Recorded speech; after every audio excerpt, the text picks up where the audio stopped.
Assalomu alaykum ustozlar, xayrli kun. Men Toshpo'lat va Iroda attestatsiyaga tayyorlov admini. Sizlar bilan yana bir bor g'oyibona video dars orqali ko'rishganimdan juda ham xursandman.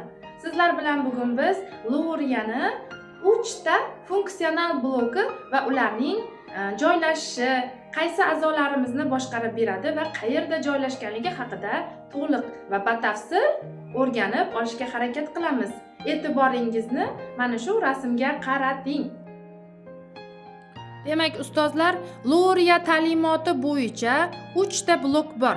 Birinchisi blok tonus normalligini ta'minlovchi blok, ikkinchisi sensor blogi bo'lib, analiz sintez blogi va uchinchi blok dasturlash va boshqarish blogi, rejalashtirish blogi. Yana takrorlayman, Louriya bo'yicha 3 ta blok. Tonus normalligini ta'minlovchi blok birinchi blok, ikkinchisi analiz sintez blogi va uchinchisi rejalashtirish, boshqarish, dasturlash bloki hisoblanadi.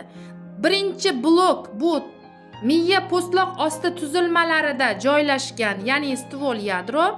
Sensor blok bu bosh miyaning orqa yarim sharlarida joylashgan bo'lib, analiz sintez blogi hisoblanadi.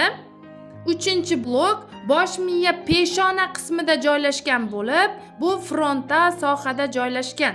Rejalashtirish, boshqarish bloki hisoblanadi. Louriya ta'limoti bo'yicha tonus bloki tonus faolligini ta'minlaydi.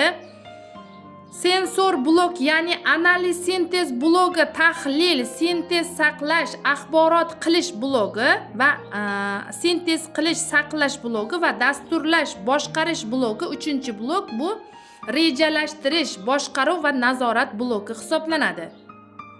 Umuman xulosa qilib aytganda, birinchi blok tonusni normalligini saqlaydi, ikkinchi blok sensor axborotni qayta qabul qilish, qayta ishlash hamda nima qilish, analiz sintez bloki hisoblanadi. Uchinchi blok motor, ya'ni harakat bloki, bajaruvchi nutqni boshqaradi.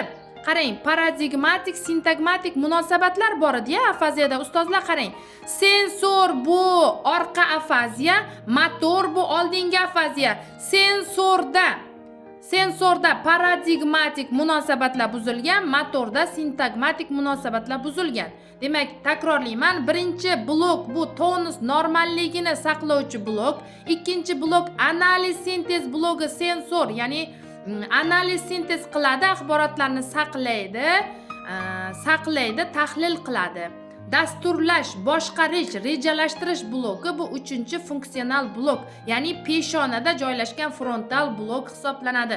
Bu uchinchi blok peshonada, ikkinchi blok orqa miyada, birinchi blok tonus normalligi miya po'stloq osti tuzilmalarida joylashgan.